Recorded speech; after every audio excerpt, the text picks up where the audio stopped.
നിരാഹാര സമരം തുടരുന്ന മഹിജയെ തിരുവനന്തപുരം മെഡിക്കൽ കോളേജിലെ ഐസിയുവിൽ പ്രവേശിപ്പിച്ചു. മഹിജയ്ക്ക് വിദഗ്ധ ചികിത്സ ഉറപ്പുവരുത്തണമെന്നാവശ്യപ്പെട്ട് മുഖ്യമന്ത്രി മെഡിക്കൽ കോളേജ് സംസാരിച്ചു. അതേസമയം തങ്ങളുടെ സമരം മുതലെടുക്കാൻ ആരെയും അനുവദിക്കില്ലെന്ന് മഹിജ വാർത്താക്കുറിപ്പിലൂടെ വ്യക്തമാക്കി. ആരോഗ്യനില വഷളാവുന്നു എന്ന് കണ്ടതിനെ തുടർന്നാണ് മഹിജയെ തിരുവനന്തപുരം മെഡിക്കൽ കോളേജിലെ ഐസിയുവിലേക്ക് മാറ്റിയത്. നിരാഹാരം തുടരുന്ന പശ്ചാത്തലത്തിൽ കിഡ്നിയുടെ പ്രവർത്തനം അവതാളത്തിലാവുന്നു എന്ന് കണ്ടതിനെ തുടർന്നാണ് ഡോക്ടർമാർ ഈ തീരുമാനമെടുത്തത്. മുഖ്യമന്ത്രി പിണറായി വിജയൻ മെഡിക്കൽ കോളേജ് സൂപ്രണ്ടിനെ ഫോണിൽ വിളിച്ച് ആരോഗ്യ വിവരങ്ങൾ ചോദിച്ചറിഞ്ഞു. മഹിജയ്ക്ക് വിദഗ്ധ ചികിത്സ ഉറപ്പുവരുത്തണമെന്ന് അദ്ദേഹം ആവശ്യപ്പെട്ടു. അതിനിടെ തങ്ങളുടെ സമരത്തിന് പിന്നിൽ ഗൂഢാലോചനയില്ലെന്ന് മഹിജ വാർത്താക്കുറിപ്പിറക്കി. സമരം മുതലെടുക്കാൻ ആരെയും അനുവദിച്ചിട്ടില്ലെന്നും മഹിജ വാർത്താക്കുറിപ്പിൽ വ്യക്തമാക്കി. മർദ്ദിച്ച പോലീസ് ഉദ്യോഗസ്ഥർക്കെതിരെ നടപടിയെടുക്കാതെ DGPയുമായി ചർച്ചയ്ക്കില്ലെന്ന നിലപാട് പ്രസ്താവനയിൽ ആവർത്തിച്ചിട്ടുണ്ട്. അതിനിടെ ജിഷ്ണു പ്രണോയിയുടെ കേസിൽ സർക്കാരിനെതിരെ തെറ്റായ വിവരങ്ങളാണ് പ്രചരിപ്പിക്കുന്നതെന്ന് മുഖ്യമന്ത്രി പറഞ്ഞു. ഈ കെണിയിൽ സർക്കാർ വീഴില്ലെന്നും അദ്ദേഹം വ്യക്തമാക്കി. പോലീസിന്റെ കയ്യേറ്റത്തെക്കുറിച്ച് അന്വേഷിക്കുന്ന റേഞ്ച് AG മനോജ് എബ്രഹാമിന്റെ റിപ്പോർട്ട് DGPയുടെ കയ്യിൽ ഇതുവരെ എത്തിയിട്ടില്ല. ഈ റിപ്പോർട്ടിനെ ആസ്പദമാക്കിയാവും പോലീസ് ഉദ്യോഗസ്ഥർക്കെതിരെ നടപടി തീരുമാനിക്കുക. News bureau, Thiruvananthapuram. ജിഷ്ണു കേസിൽ പാർട്ടി നിലപാടാണ് ശരിയെന്ന് MA ബേബി. സംഭവത്തിലെ പ്രതികരണം വൈകാരിക തലത്തിലുള്ളതായിരുന്നു. കേസിൽ സർക്കാർ വേണ്ടതെല്ലാം ചെയ്തുവെന്നും MA ബേബി പറഞ്ഞു. അല്ല, അതിനിപ്പോൾ ഒരു ചർച്ചാ വിഷയമാക്കേണ്ട കാര്യമല്ല.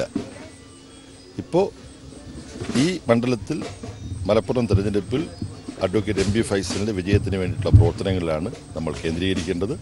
ജിഷ്ണു പ്രണോയിയുടെ ദാരുണമായ മരണവുമായി ബന്ധപ്പെട്ട വിഷയത്തിൽ കേരളത്തിൽ ഇടതുപക്ഷ ജനാധിപത്യ മുന്നണി ഗവൺമെൻറ് വളരെ സത്യസന്ധമായി ആത്മാർത്ഥമായി അതിനകത്തെല്ലാം നടപടികളെടുത്ത് മുന്നോട്ട് പോയിക്കൊണ്ടിരിക്കുകയാണ്. അതിനിടയ്ക്ക് തിരുവനന്തപുരത്തുണ്ടായ ദൗർഭാഗ്യകരമായ സംഭവത്തെക്കുറിച്ച് ഒരു സംവാദം നടന്നു.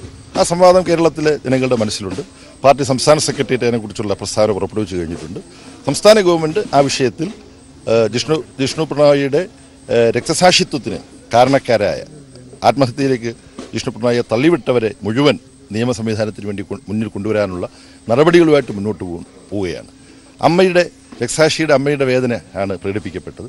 അത് കൈകാര്യം ചെയ്യുമ്പോൾ വേണ്ടത്ര കരുതൽ ഉണ്ടായിരുന്നു തുടങ്ങിയ കാര്യങ്ങളാണ് ചർച്ച ചെയ്തത്. അതിൻ്റെ കൂടുതൽ വിവാദത്തിലേക്ക് പോകേണ്ട യാതൊരു ആവശ്യമില്ല. മാധ്യമങ്ങളും ഇതിൻ്റെ മെറിറ്റിൻ്റെ അടിസ്ഥാനത്തിൽ കാര്യങ്ങളെ കാണാൻ തയ്യാറാവുകയാണ് വേണ്ടത്. ഒന്നിനെയും അതിൻ്റെ അനുവാദത്തിന് നിരക്കാത്ത വിധം പർവ്വതീകരിച്ച് ഒരു വിവാദം ചൂടുപിടിപ്പിക്കുന്നതിലല്ല നമ്മൾ ശ്രദ്ധ കേന്ദ്രീകരിക്കേണ്ടത്. കോൺഗ്രസും BJPയും ചേർന്ന് രണ്ടാം വിമോചന സമരത്തിന് കോപ്പുകൂട്ടുകയാണെന്ന് CPIM സംസ്ഥാന സെക്രട്ടറി കോടിയേരി ബാലകൃഷ്ണൻ.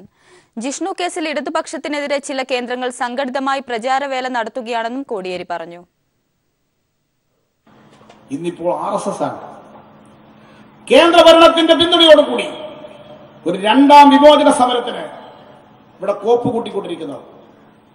ഇതിന്റെ കൂടെ കൂടുകയാണ് കോൺഗ്രസ് ചെയ്യുന്നത്. അധികാരം നഷ്ടപ്പെട്ട കോൺഗ്രസ് ഈ സമീപനം ഈ കേരളത്തിൽ രൂപപ്പെടുത്തിയെടുക്കാൻ ശ്രമിക്കുന്നവർ കേരളത്തിന്റെ വികസനത്തെ തടസ്സപ്പെടുത്തുകയാണ് ചെയ്യുന്നത്. അതിന്റെ ഭാഗമായാണ് ഇപ്പോൾ ഏറ്റവും ഒടുവിൽ ജിഷ്ണു പ്രണോയിയുടെ മരണവുമായി ബന്ധപ്പെട്ട് ഇടതുപക്ഷത്തിനെതിരായിട്ടുള്ള സംഘടിതമായ പ്രചാരവേലയും സമരങ്ങളും രൂപപ്പെടുത്തിയെടുക്കാൻ ചില കേന്ദ്രങ്ങൾ ശ്രമിച്ചുകൊണ്ടിരിക്കുന്നത്. BJP നേതൃത്വം നൽകുന്ന കേന്ദ്ര സർക്കാരിന്റെ നവലിബറൽ നയങ്ങൾക്കും വർഗീയതയ്ക്കുമെതിരായ ശക്തമായി ചെറുത്തുനിൽക്കുന്ന സർക്കാരാണ് കേരളത്തിലുള്ളതെന്ന് CPIM പോളിറ്റ് ബ്യൂറോ അംഗം പ്രകാശ് കാരാട്ട്. ഇതിലൂടെ കേരളം രാജ്യത്തിന് തന്നെ വഴികാട്ടിയാകുമെന്നും പ്രകാശ് കാരാട്ട് പറഞ്ഞു. ഒക്ടോബർ വിപ്ലവ ശതാബ്ദിയോടനുബന്ധിച്ച് കോഴിക്കോട് കടപ്പുറത്ത് നടന്ന ബഹുജന റാലി ഉദ്ഘാടനം ചെയ്ത് സംസാരിക്കുകയായിരുന്നു അദ്ദേഹം.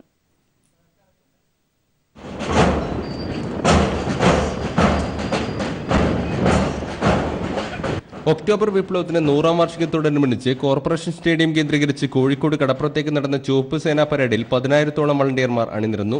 കേന്ദ്ര സർക്കാരിന്റെ നവലിബറൽ വർഗീയ നയങ്ങൾക്കെതിരെ സ്വീകരിക്കുന്ന ശക്തമായ നിലപാടിലൂടെ കേരളം രാജ്യത്തിന് തന്നെ വഴികാട്ടുമെന്ന് ബഹുജൻ റാലി ഉദ്ഘാടനം ചെയ്ത CPIM പോളിറ്റ് ബ്യൂറോ അംഗം പ്രകാശ് കാരാട്ട് പറഞ്ഞു.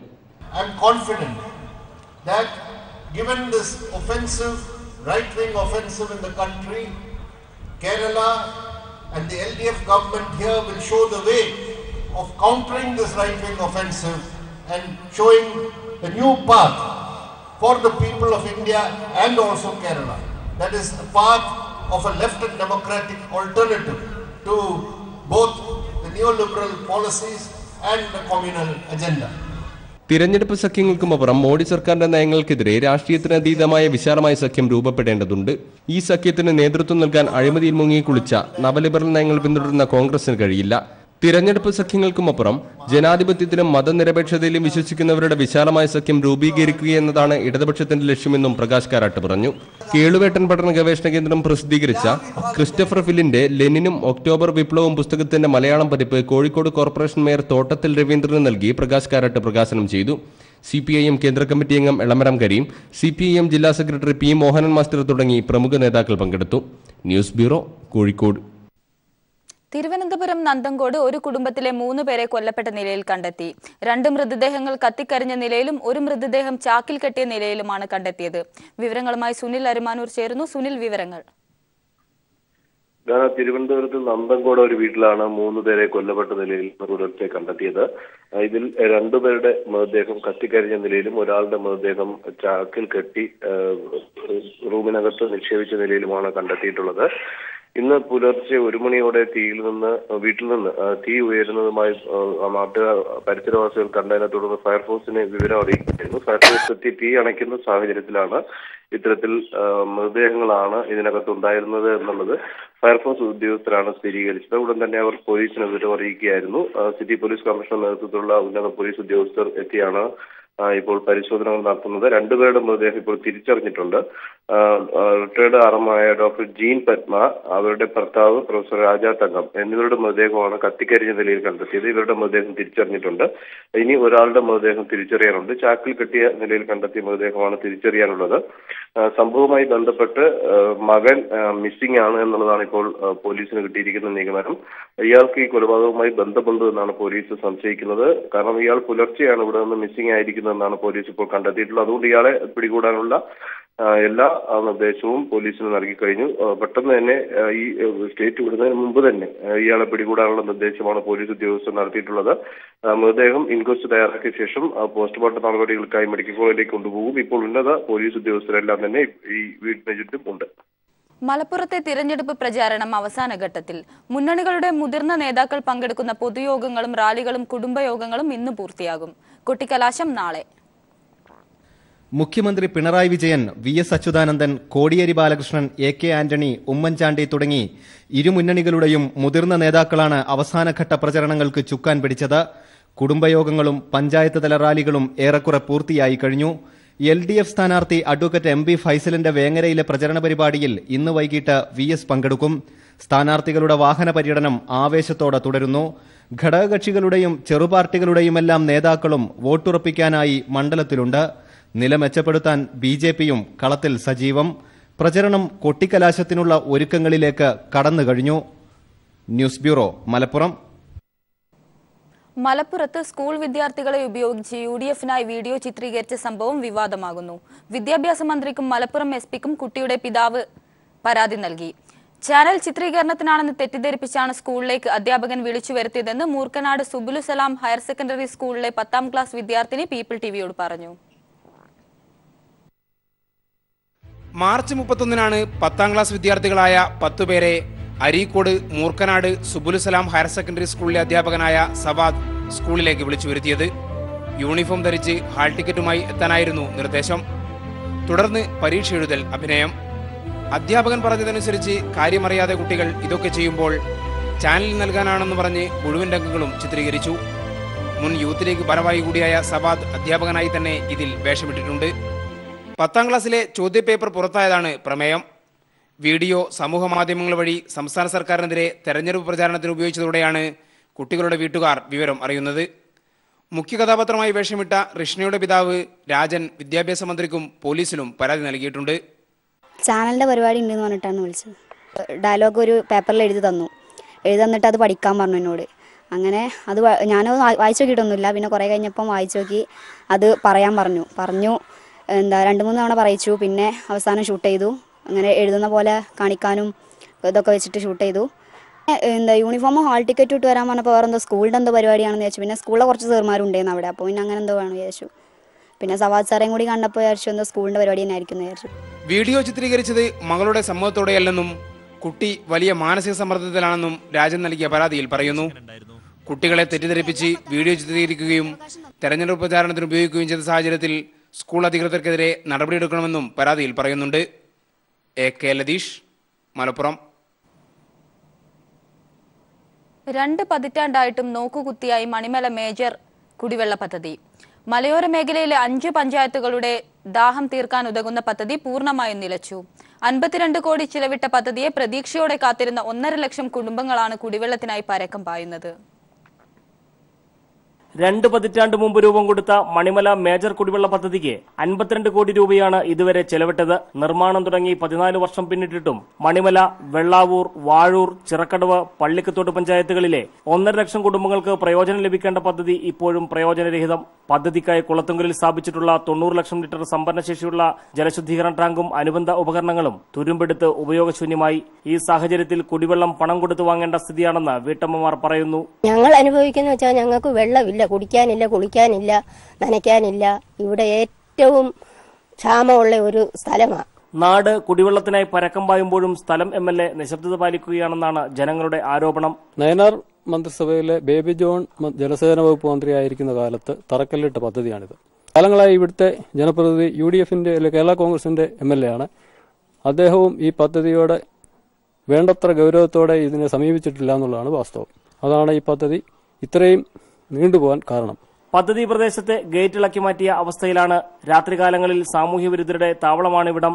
2016 മാർച്ചിൽ പദ്ധതി പൂർത്തീകരിച്ച് ജലവിതരണം നടത്തുമെന്ന അധികൃതരുടെ ഒടുവിലത്തെ പ്രഖ്യാപനവും പാഴ്വാക്കായി. അധികൃതരുടെ പാഴ്വാക്കാകുന്ന പ്രഖ്യാപനം കേട്ട് ജനങ്ങൾ മടുത്തെങ്കിലും കുടിവെള്ളത്തിനായി പരക്കം പായുന്ന ജനങ്ങൾ കാത്തിരിക്കുകയാണ് ഈ പദ്ധതി യാഥാർത്ഥ്യമാകാൻ. മണിമലയിൽ നിന്നും ക്യാമറാമാൻ സാംജിത് അർപ്പുക്കരയോടൊപ്പം TP പ്രശാന്ത്. കൈരളി TV ദുബായിൽ സംഘടിപ്പിച്ച ഈശ്വരലൈല അവാർഡ് ശ്രദ്ധേയമായി. ജഗതി ശ്രീകുമാറിന്റെ സാന്നിധ്യം കൊണ്ട് ശ്രദ്ധേയമായ അവാർഡ് നിശയിൽ പങ്കെടുക്കാൻ 10,000-ങ്ങളാണ് എത്തിച്ചേർന്നത്. ദുബായ് ബ്യൂറോയുടെ റിപ്പോർട്ടിലേക്ക്.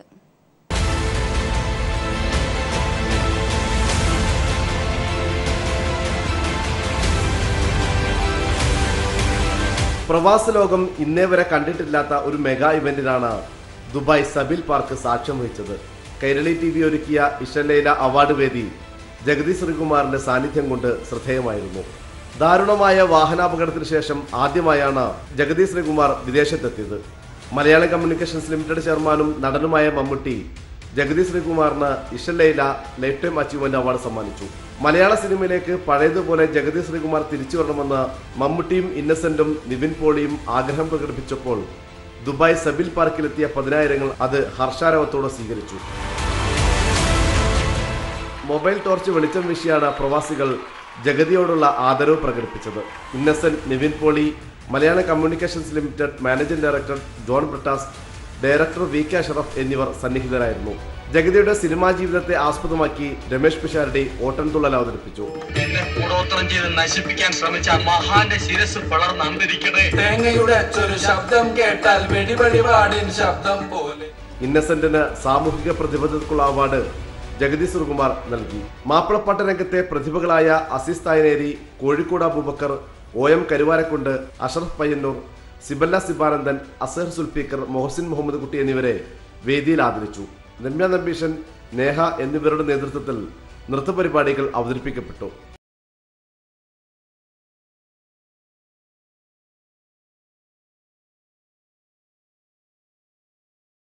മാപ്പിളപ്പാട്ടുകളും കൈരളി TV ഈശ്വരലൈല അവാർഡ് നിശയെ ധന്യമാക്കി.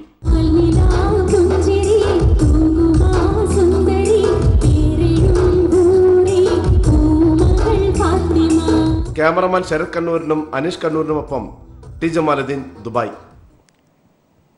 ഇന്ന് ഓശാന ഞായർ. വിശുദ്ധ വാരാചരണത്തിന് തുടക്കം കുറിച്ച് ലോകമെമ്പാടുമുള്ള ക്രൈസ്തവർ ഇന്ന് ഓശാന ഞായർ ആചരിക്കുന്നു.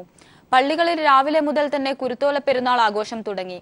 ദേവാലയങ്ങളിൽ കുരുത്തോല വെഞ്ചരിപ്പും പ്രത്യേക പ്രാർത്ഥനകളും കുരുത്തോല ഏന്തിയുള്ള പ്രദക്ഷിണവും നടക്കും. കുരിശിലേറ്റപ്പെടുന്നതിനു മുൻപ് ജെറുസലേമിലേക്ക് കഴുതപ്പുറത്തേറി വന്ന യേശുവിനെ ഒലിവ് ചില്ലകളും ഈന്തപ്പന ഓലകളുമായി ജനക്കൂട്ടം വരവേറ്റ സംഭവത്തിന്റെ ഓർമ്മയ്ക്കായാണ് വിശ്വാസികൾ ഓശാന പെരുന്നാൾ ആഘോഷിക്കുന്നത്.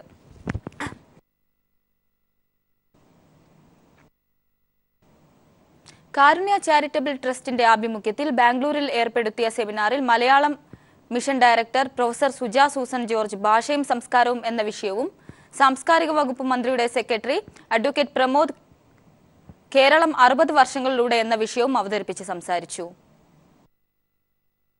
നിരന്തരം ഇടപെട്ട് നവീകരിക്കേണ്ടതാണ് സംസ്കാരമെന്നും അത് സംഭവിച്ചില്ലെങ്കിൽ അഫ്ഗാനിസ്ഥാനിൽ സംഭവിച്ച ദുരന്തം ആവർത്തിക്കുമെന്നും മലയാള mission director Suja Susan George പറഞ്ഞു.